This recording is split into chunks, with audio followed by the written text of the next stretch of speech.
All right, welcome back to the Project K podcast. And today I've got a very special guest with me. We've got our first female artist on the podcast. I'd like to welcome Dandelle. Woo! Yay! How are you? Hello. Good, thanks. How are you? I'm good, thank you. I'm good. Thank you for being here today. Thank you. I'm excited. I am too. So for those that don't know who you are, just tell us a little bit about yourself. I'm a Wellington-based, born and bred musician, I guess. I mean, not quite a pop star yet, you know, but I will be. Give it time. But musician, somewhat of a producer, mainly a vocalist, I would say. Yeah. But I want to do it all, you know, like, I want to do it all. I want to play instruments, I want to sing, I want to dance, I want to... Kind of like a jack of all trades or something like that. Yeah. No, yeah, that's cool because Ideally. You don't get much people who can, you know, kind of like do it all, like produce and write their own music and stuff. So it's good to see that. Mm-hmm. Yeah. Love to see it. Love to see it. So yeah, where did music start for you? Did you grow up in a music kind of environment? Yeah. I grew up with my dad playing drums, and he was like a metal drummer. I still classify him as a metal drummer, dabbles in like jazz and stuff. He's just technically like incredible. So I don't know, he like influenced me a lot from the get-go. I feel like when I was in my mum's tummy as well, we were listening to lots of like, I say we, like I was there. Like I remember like it was yesterday. Oh yeah, you technically were. I mean, I was there, yeah, like absorbing things. But like I just remember like growing up listening to heaps of like classical music. With my grandparents on my mum's side. She played like violin and stuff a little bit, so there was that influence. And on my mum's side of the family, everyone's Finnish, and they're all like, as far as I'm aware, they're all like classical musicians and opera singers and pianists and shit. You say Finnish, like from Finland? Yeah, from Finland. Yeah. Okay. You're. just making sure. Yeah, so there's that. But so yeah, the first like instrument I actually learned was drums through Dad. Mm-hmm. Yeah, got my rhythm down and shit. So that was super helpful. And then I just like taught myself guitar and singing. But singing was like always the thing that I was like, oh, I want to do that. Like I have to do that. Yeah. But I was always a bit like shame about it, you know. Yeah. And now I'm like, bitch. No, yeah, it's quite a... Listen to what I have to sing and say. No, yeah, it's a very interesting like talent and skill to have because you know, like singing is such a... It's just one of those things, like you do it in your spare time, but if you think about like doing it like, you know, real, it's like, oh shit. Oh, for real. And it's like, it's weird because you take the instrument with you everywhere you go and like you have to maintain like your well-being, you know, like your body is your instrument. So you got to like, maybe not do so much of this, a little bit less of this, maybe a bit more of that. Yeah. Bit more steam and less getting on the rack. But has that ever stopped me? No. And it never will. That's awesome. No, yeah. So yeah, you see you grew up listening to a lot of classical music. Did you have any like people that you kind of looked up to musically, like any influences that you kind of like mirror your music off or just kind of like inspire you or something like that? Totally. Like, and not just classical, like just anything. Yeah. Hard. Like, I mean, vocally, people like Ariana Grande, Beyonce, Whitney Houston, Amy Winehouse, JoJo, Sierra, like the classics. Love those like strong powerhouse females, you know, like love all that in like the pop and R&B realm.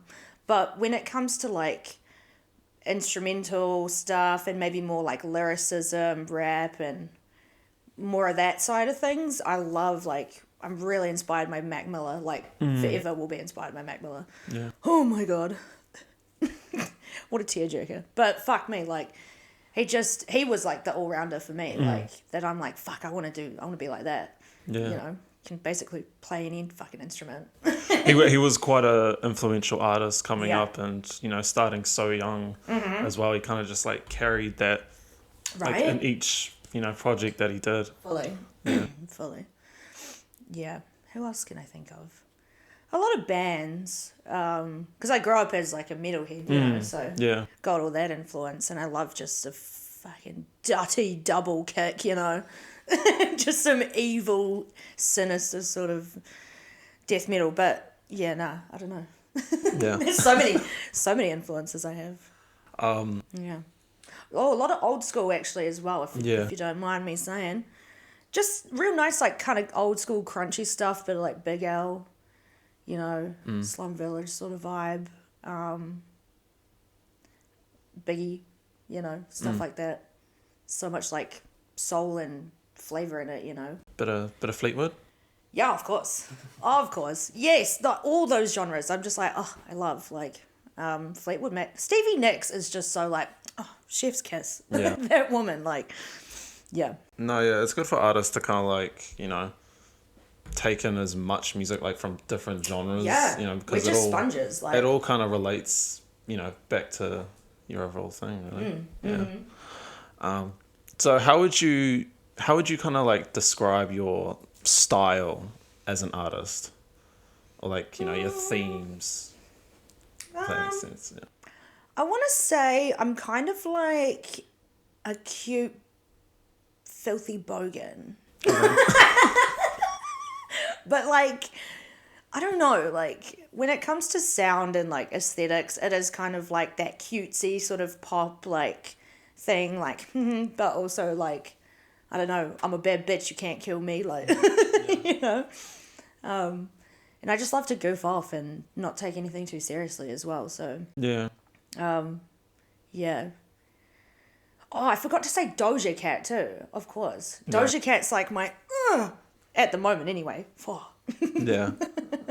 But yeah, kind of going on that sort of thing. Like, I'm a cute woman, but I would not mess with me if I were you. Like, I don't know. Yeah. And would you say that kind of like, you know, that kind of style would help kind of like separate you from other female artists, or even male artists as well? Mm-hmm. Yeah. Everybody. No, I think so, because I don't know, like, you want to inject your personality in as much of it as you can with everything, right? So like, I think, yeah, hopefully I am like distinct and distinguishable and like memorable for the right reasons, you know, for like having a laugh and being able to like sing a few decent notes, like, you know, make a sick beat, like, whatever. Yeah. Yeah. Do you find it a bit tough in the music scene? Like from what I've seen in Wellington, it's very male dominated. No, that's so true. And there's nothing necessarily wrong with that. It's a little bit daunting, like, especially because I've kind of only just started performing properly as a solo artist, and it's like, yeah, like I've just gotta fucking do it like the boys do it, I guess, you know, because that's kind of how it's done at the moment, especially with like maybe the genres that we're dabbling in and stuff. Like, you go in rap nights and that, you're not really going to see that many females on the lineup. Or yeah, it's a little bit of almost a rarity, like what feels like anyway. Maybe in Wellington, I don't know what the rest of the country is looking like really, but in terms of female artists and that. But I'm not scared. Doesn't intimidate me. I fit right in. Just one of the lads. Yeah, because like, what do you think it is, like, from your point of view? Like, why do you think that there wouldn't be as many female artists around in Wellington? Just speaking from Wellington. Yeah, I think that there definitely are. They're just hidden Easter eggs, or there are like, you know, maybe you don't see it as much being like advertised. I don't know, maybe it's just not like targeted to you, or I know that there are definitely a few of my mates that are in bands and stuff, maybe doing their own like solo missions, like really strong female instrumentalists and vocalists and stuff that maybe they're doing more group projects. I don't know. Because when I think of like solo female artists, especially local, like you think your brain first goes to like Benny, right? Or like Lord, or like maybe Lady Six. Brooke Fraser. I wonder what she's doing right now. That's a bit of a throwback. It's such a throwback. I love her. But yeah, it's like I don't know. I wonder why it's maybe not as common. Yeah, I mean, I don't know, but I mean, it could be different for everyone. And maybe it's partially to do with, I don't know. I don't want to be shady. Nah. I'm not saying that everyone's trying to do rap or like, you know. Yeah. But it's kind of a thing where it's like, well, there's so much room for everyone. Why not? You know, there are heaps of people like getting amongst like writing and rapping and performing now when there weren't as many opportunities. I don't know, 20 years ago or something like that. Yeah. 10 years ago. Maybe I'm talking out my ass. But like, it's, yeah. I often get really worried about that too. Like, I'm stressing about, like, is there enough room for me? Like, in the industry and, like, the different areas and fields I want to work in and succeed in really desperately. Like, I know that there is. But, you know, when you get a bit imposter syndrome, like, you get a bit insecure and you're like, fuck, like, I don't know. Like, I don't know if I can make it or... Well, from what I've seen, you seem to carry yourself quite well. Thank you. I noticed that from the first performance I saw of you, which was on the Hivers Jams, and Yes. it was quite cool to see. Shout out to Hivers.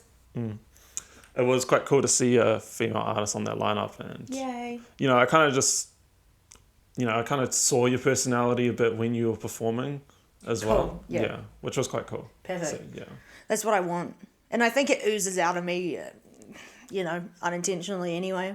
But like, yeah, every performance I do, more and more of me kind of pours out, and it's real cool because I just can't help it. And I'll say something real silly that's so impromptu and like on the spot, and I'll be like, where the fuck did that come from? Like, me being like the pimp of the night on the fucking Valhalla stage and just saying like weird shit, but it works in the moment and people like engage with me and they laugh and I'm like, cool, I'm like fucking part-time comedian as well, I guess. Like, well, it is quite a tough thing, you know, like just going on stage and, you know, trying to be yourself in front of a bunch of people that you just don't really know. Yeah, hard. Yeah, it totally is. And it's kind of like the best thing as well, because if you don't know anyone, you can kind of separate yourself and be like, well,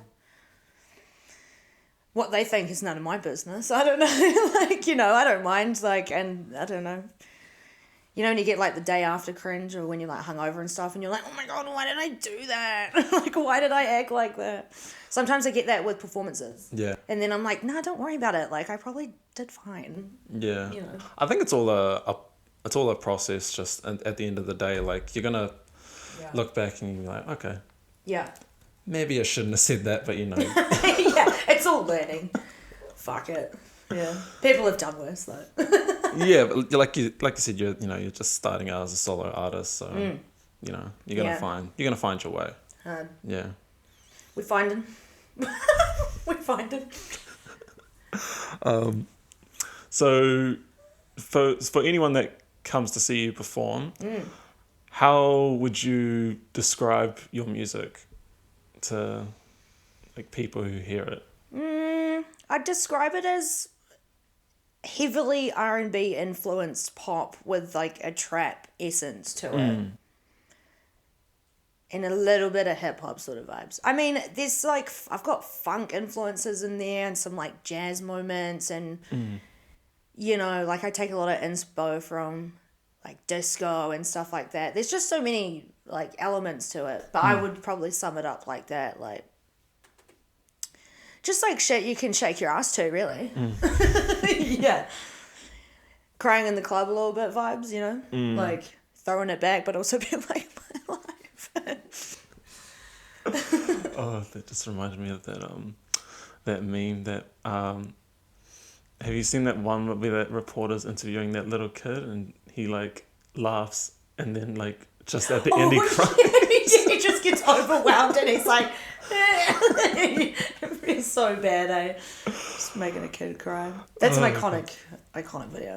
I love that video. Yeah. It's probably a little sad because it's a kid crying, but I think it's just from the whole laughing to just crying. I think, Those two emotions just so quickly, It sums up human, like, nature and just to a T. Yeah, I think a lot of people can relate to that kind of stuff, sadly. Same. I'm emotionally unhinged. You don't know what to expect.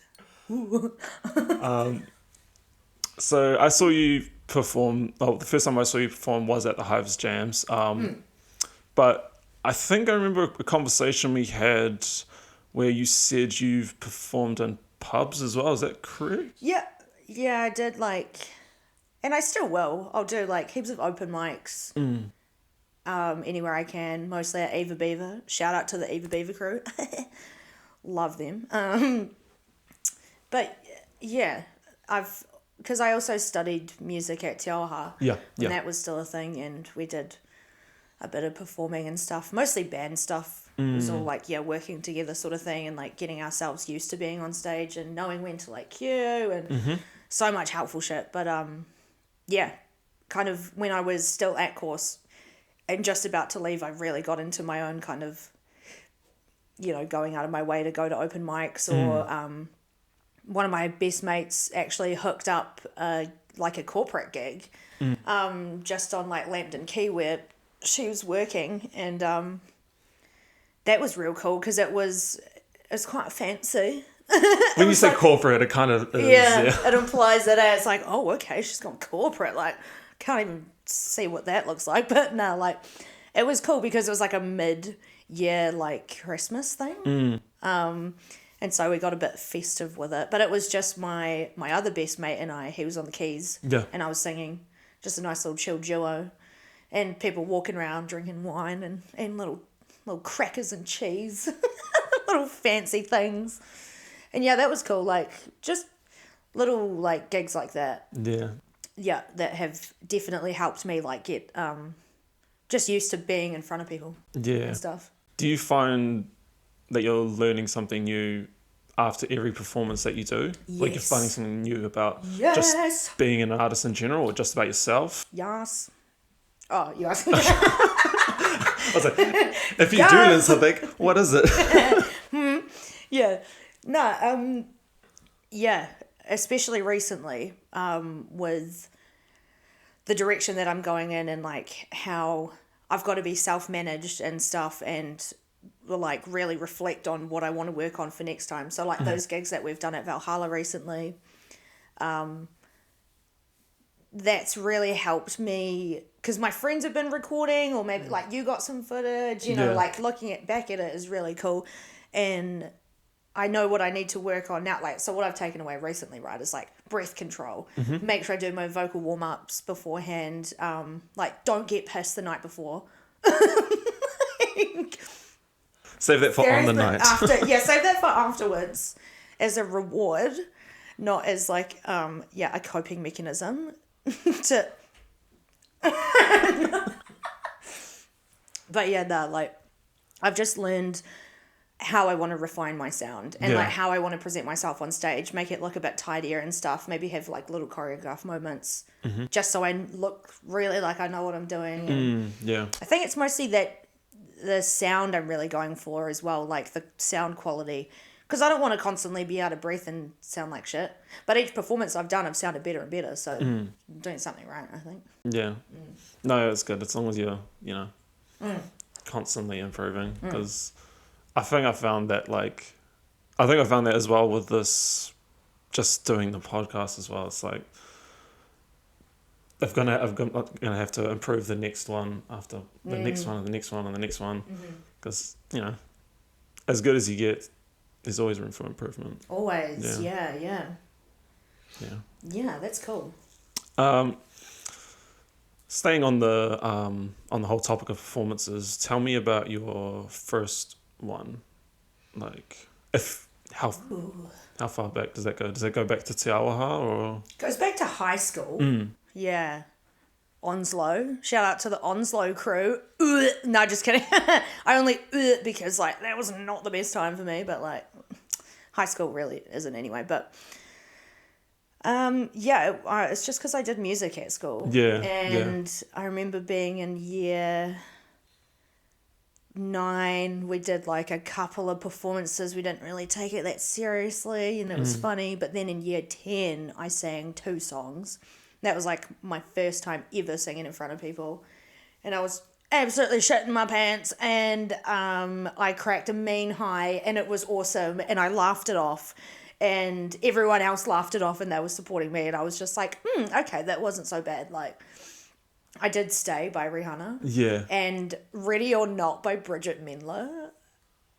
I think I have heard that song before. My God, it's just like such a Disney moment. Oh God, because do you remember her? Bridget Miller, was she on Good Luck Charlie? Is it? Yes. Yeah. Yes. I remember her. Yeah, she was. What a legend. I have to listen to that song after this. And then, just kind of started from there. I was like, fuck, once you pop, you can't stop. I was like, I need to perform more. Like, people seem to like it as well, but what I really care about is just, like, how I feel about it, you know, and what I get out of it. Because I sing to feel, like, less anxious or to ground myself or just to feel more in my body and feel good, you know, so. Yeah. It's like, No, yeah, it's a good way to go about it, because, I mean, as long as you're focused on what you're doing at the time, that's all that matters. You've also got a performance coming up in Palmy. Is that right? Yes, bitch. How do you feel about that? Palmy, I love Palmy. So good. I'm real excited. That'll be on the 1st of July. 1st of July. 1st of July. That's on the Saturday. Yeah, that's going to be real good. I've got a couple of mates in Palmy and they're going to come through. Shout out Shania, I love you. But it's just going to be so cool because I have only performed in Wellington. Yeah. And so now we're like making little moves. And Palmy is a fucking party. Party in Palmy. Oh my God, it's just going to be so fun. I honestly have never been to Palmy. And if I have, I don't remember my time there. You've never been to Palmy? Well, I've just had no reason to go there. That's crazy. I think I might have gone like one time in high school for basketball because we always travelled for that. But yeah, I don't remember. True. Don't remember anything about Palmy. Yeah, no, you'd fucking know if you'd been to Palmy, that's for sure. Yeah, I'm like, I honestly, I have no intention of going anytime soon. It's a good time. Like town is real weird. Because I feel like I kind of remember it. I've only ever been a couple times as well, but like, I feel like I remember it kind of being like Hamilton, where you can go to like one club or bar and it's connected to all the other ones. You end up at like the arse end of this one bar and you're at another bar all of a sudden and you're like, how did I get here? Like, what the fuck? Palmy's different. I think I just imagined Palmy was being like, you know, just like one of those towns that you pass through like in New Zealand where it's just like, maybe there's like a couple bars there or something like that. Yeah, it's actually so much bigger than, or like more than you'd think. But I get you. It's like, yeah, what's even in Palmy? Like, I think like, why do people move to Palmy? Because like, is there a uni there as well? There are definitely some educational institutions. Yes. I think so. Yeah, and there's like an army base as well. Yeah, hard. That's where everyone goes. Oh, gonna go to Palmy in the army. Yeah, hard out. Is that a thing? Army and Palmy? I don't know. It is now. Hell yeah. Just deploy me, would you? Just deploy me already. Yeah, do you... Don't mean to go back onto a serious note. No, that's cool. Yeah. Do you kind of feel like there's a bit of pressure on yourself as an artist, like as a female artist, to kind of like carry yourself in a certain way, or as a female artist? Yeah. Yes, I would say so, because I feel like people might instantly kind of have this maybe involuntary response to a female who like raps or like spits out a few bars and stuff, and there's this instant like assessment going on of like, is this good? Is this going to be good or is this going to be trash? Like, you know, like real quite harsh critical like thinking towards women because like, oh, that's a bit out of the gate. You know, like, so there's that. And then there's also like, there's a lot of pressure as a vocalist as well, but also being female to like sound perfect all the fucking time, you know, and then the look as well. Like, you know, God forbid, I don't know, I get my fucking legs out. Like, oh, my ankle's out, or like, you know, something like the way that I dress or want to present myself is pretty important, I guess. I mean, it's not the biggest deal, but everyone knows, like, you know, it's kind of a thing. Like, and like if I were on stage or something, I'm like, well, I don't want to wear this because I don't want to like flash my ass cheeks or like, you know, like, I don't know. Some people might, I don't know, think that less clothing also is like a bad thing, and I disagree. But also like love a tasteful moment, you know. Like, yeah. Catch me at a music festival wearing like fuck all. I mean, that's obviously like great. Like that's passable. Like, yeah. But other than that, I don't know. The pressure is there because I guess what we were talking about before about there being not as many female artists on the scene, I guess, as opposed to males. But yeah. So like there is a bit of pressure. It's kind of two sides, I feel. There's a bit of pressure because maybe we're lacking a bit in the female like department. Yeah. But then there's a bit less pressure because, well, there's like all this free space and no one else is doing it. Fuck, you can do whatever you want, you know. Like, so it's kind of two sides to it, I guess. Yeah, and how have you kind of like coped with that kind of stuff? Like, do you have like a good kind of like circle around you, like a good group of people? Yeah. Yeah. Yeah, I would say so. I've got a couple of circles, I would say, as well, and like all my mates are super awesome and supportive. I don't know. Everyone talks a bit of shit, you know. But it's just like just resilience. Don't stress about it too much, I guess. Yeah. And like the way that I deal with it, because I'm such an overthinker as well and a perfectionist, and I'm always fucking stressing about being perfect, I guess.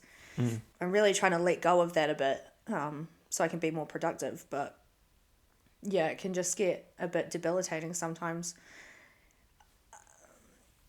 I just like need to remind myself not to take everything too seriously, I guess, sometimes, and be like, no, you're doing fine.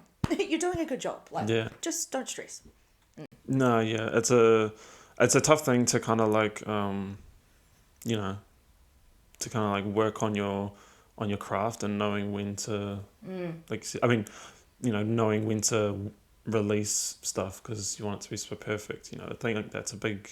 I think that is a big problem with not just music artists but just creatives in general, because they kind of just nitpick every little thing. Yeah, and because there's also kind of that aspect of like everything, what feels like anyway, feels like everything's kind of already been and done. It's already been made, sort of. So it's like we're remixing things and we're remastering, or we're like taking this idea and making it our own thing and stuff. And I don't know, I think people get maybe a bit barred up about like what other people are trying to do because they take influences from other things, and they're like, you can't do that, like you're copying this person's stays, or like whatever. It's like everyone's influenced by each other, you know, like we all fit in somewhere.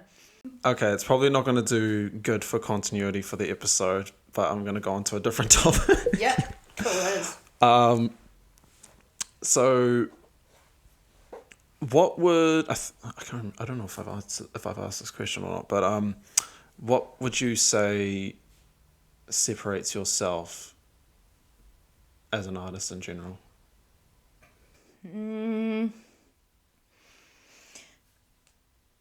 Drive. I mean, I think that's really important because you got to be driven and passionate about what you're doing, and fuck, nothing's going to stop me, that's for sure. Like nothing has, nothing will. But I don't know, I mean, I'm hoping authenticity, because as you probably know as well, like I haven't released a heck of a lot, but I've got so many projects and so many awesome songs that I've been able to perform and stuff like that. I just haven't like released them yet, and that goes back to that perfectionist kind of bullshit, you know, and it's like, it can really hinder my progress sometimes, but I think it's really going to pay off because I'll know when it's right, and I will know when to release it and like feel good about it. Because I don't half-ass shit, right? But I'm also willing to see the simplicity in something and be like, that's fire, you know, like that's perfect just how it is. Like, let's just go with that. Like, I don't need crazy elements and levels to something. But yeah, I just hope like my authenticity will help me get to like where I want to be. 'Cause I sort of feel like, I don't know, you know, with everyone, like, everyone's got their own life and a different budget and, like, different things going on.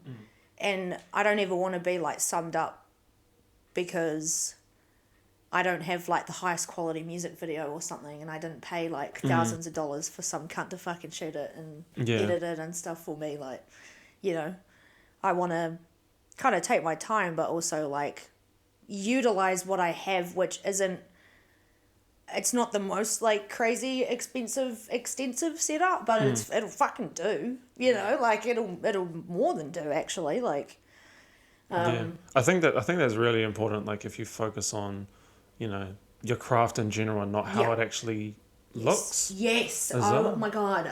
Yes. Yeah, 'cause I'm all about that. I think that's going to give you longevity. You're going to learn so much. Like, I don't know, I want people to put themselves out there so that they're not just looking to reap the potential rewards or like this recognition for that like aesthetic and all that sort of stuff. It's like the core of it, you know. I love like because I've found that a lot, like even just in the stuff that I do, like I mean we're in my dining area in my house.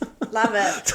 Well, that's you're using your brain and the means that you have and like utilizing everything you've got and making it the best you can, like, you know. Yeah, exactly. You don't need to wait or, you know, have all this crazy expensive shiz going on. Like, I feel like a lot of people probably maybe don't feel as good as they actually might be as well because they see other people out here getting way more recognition and props and that for just like having a cool music video and like whatever. It's very easy to... It's like, bro, your verse was trash.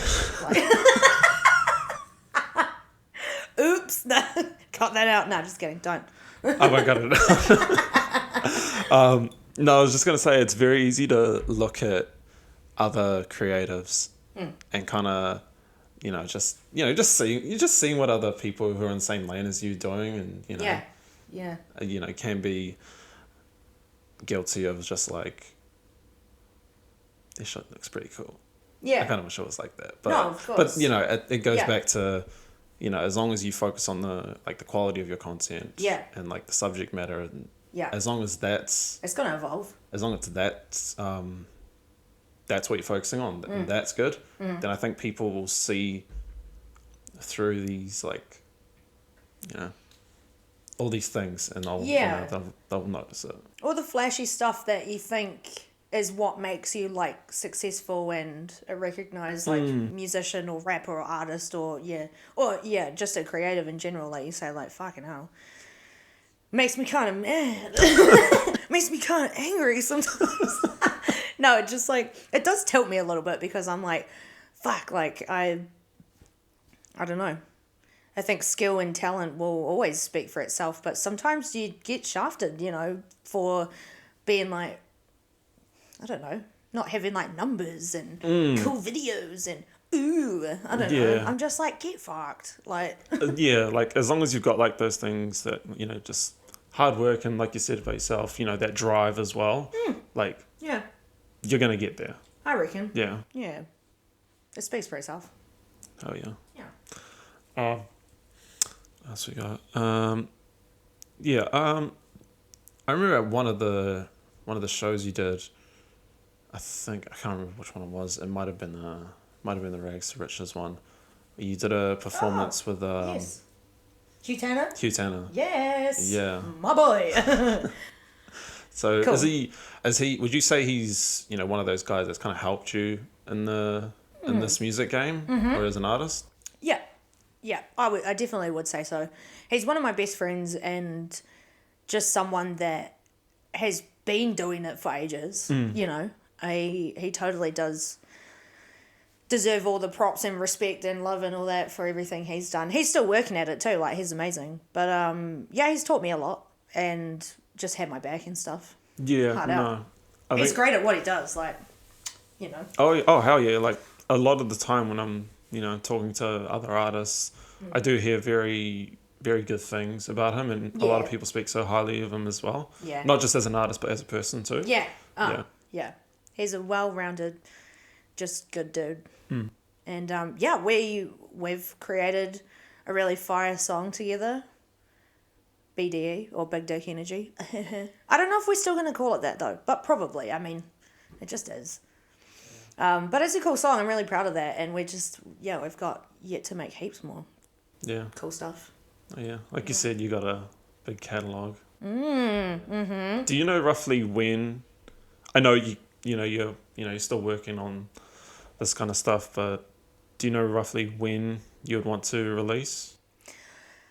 Oh man, like ASAP, just as soon as possible. I mean, I want to also like almost commit, you know, to being like, you know, once this is out, I'll at least have Whiskey Dry out. That's what I've been working on hard out. Like, I just got to lay those vocals down, mix them a bit, you know, like, don't be scared and just fucking do it. And once I've got that first track on Spotify, then I'll be away and I won't be able to stop, you know. But, like, I haven't done it yet. So I want to do it, like, I don't know, next few days to like a week sort of thing. Yeah, I've been working on the recordings and stuff, and I'm never happy with that. It's so annoying. I feel like I need someone in the room to be like, that's good, move on to the next part. Stop fucking around. Like, don't overthink that bit. Like, You know, like you said, you know, when you feel it's ready, yeah, it'll come out. Yeah. True. What about Rose? Oh yeah, Rose. Well, see, that's the other one as well. Like, love that you say that. Oh my god, shout out to Rose. Shout out to all the alcoholic sounding songs. But no, that's one that would be really easy to record, and I've already got most of it down anyway. So that should probably be like my first release, and then that might create like the whole vibe for what is to come. No, yeah, because that's an old one too. I did quite enjoy that one. Like, oh yeah. Even just in the, you know, a couple of times I've seen you perform. Yeah. Yeah. Thanks. It did seem, it seemed a bit unique to you, especially at the Hives Jams when you actually had a bottle of rosé with you. I know. I was like, gotta have props. Don't show the brand. Yeah, like I was like, what did Dirty Mike say? He said something like about the Kiriru branding or something, and he was like, sorry, like Hives, it's not like a Kiriru fucking rosé. So. And they're like, she probably shouldn't have that bottle of rosé up there, eh? Like, and Dirty Mike's like, nah. She'll be fine. I think you're moving around enough so you can't actually see them. Yeah, and then I like put it down. There was someone in the audience. One of the bros was like, drink it, skull the whole thing. Or like he kept saying like skull a bunch, and I'm like, really? Like maybe after, but not now. I mean, feel the room, man. Just feel the room. Yeah, I'm performing here. Just feel. Yeah. I don't need to drop a knee right now and power vomit in front of everyone, especially on the live stream, to imagine. Oh, man.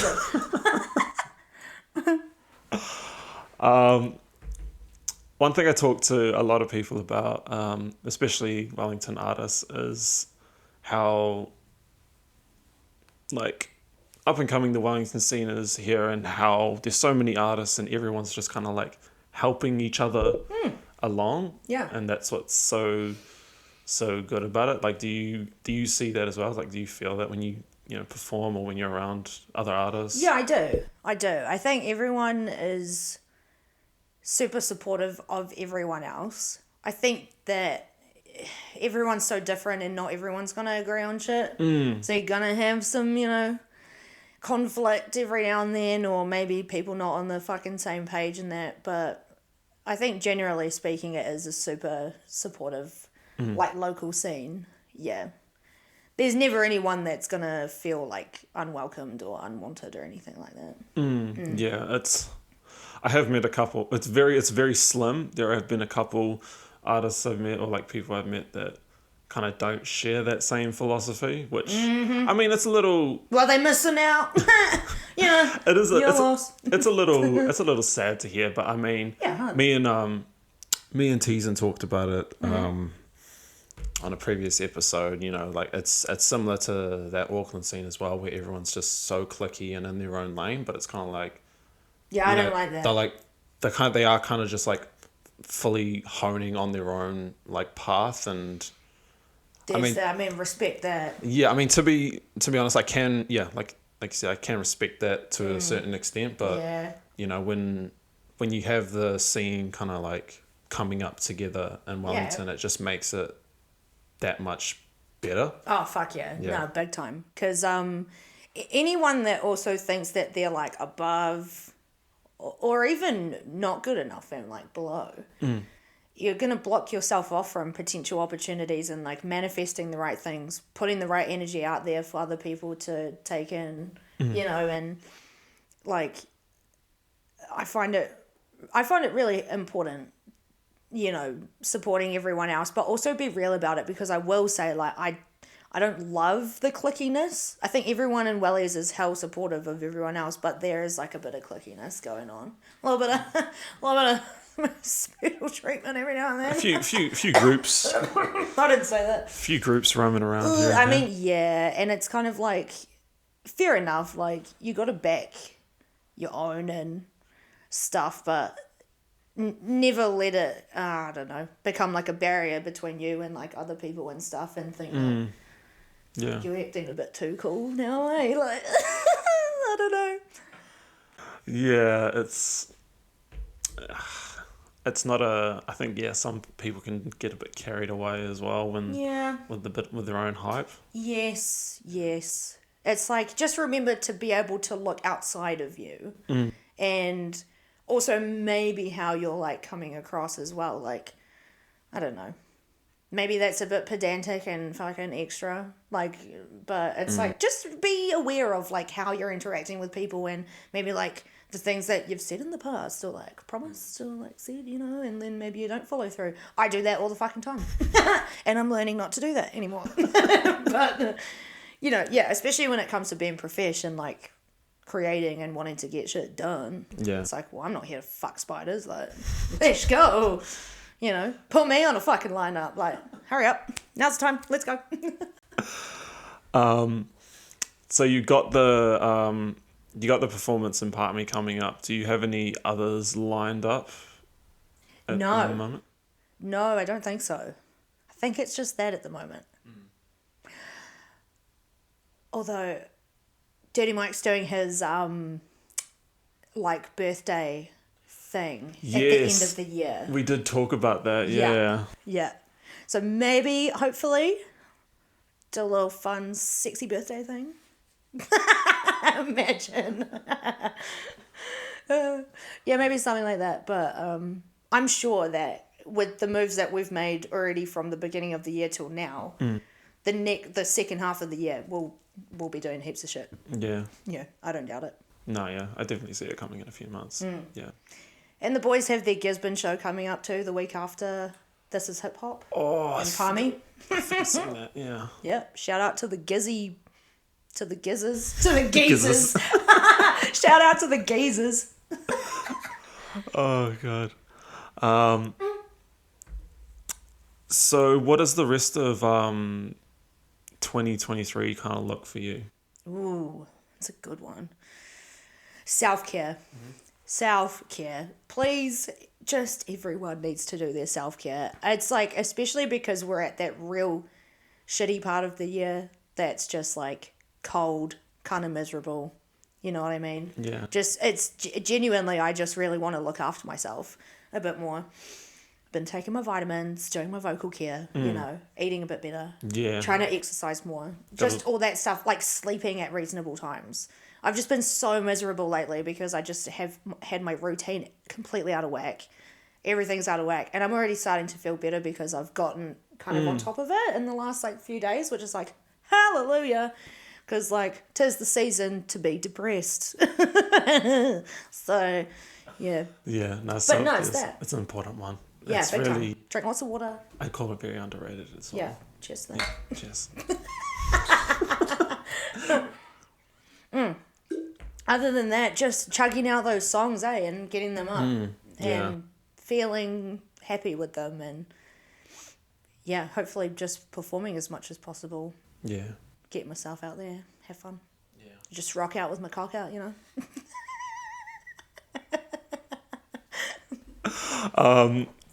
So the last thing I'll ask you is if someone, let's say, wait, how old are you? 25. Okay, so let's say someone, Caught a life crisis. Sorry. Go on. no, I won't say someone very young. I'll just say if someone was wanting to aspire to be a singer, or anyone like wanting to be a musical artist or wanting to get into that kind of industry, what would you, what kind of advice would you give them? Like, what would you tell them? I would say, well, look after you first. If you're trying to do music or sing, you're using so much of you that, like, you have to look after that. Like, keep your values and your wants and needs at the forefront. Like, if someone influences you or says, like, you know, says something about something that you really like, that you made or whatever, like, stick to that, you know, and, like, don't be too easily, like, pushed over and thinking that maybe what you're doing isn't quite what everyone else is doing, or, like, you know, like, if you're doing something a bit different, fucking stick at that, you know, and don't be shy. Don't be shy to explore it, and share it and stuff and, like, work it out. But maybe that's just it. Just don't be shy. Just fucking get out there and experiment. And, like, life is so strange, and this is a bit existential, but, you know, like, as far as we know, we only have, like, one shot to kind of do it in this way, in this body that we are in. You know, like, life as we know it, it's like, and we're so fucking fragile that we could honestly die at any second. You know, so it's like, I have to chug out all the things I want to chug out. If you want to go there. Yeah, we start a conspiracy podcast, like, full on existential, like, fucking TED Talk. Yeah.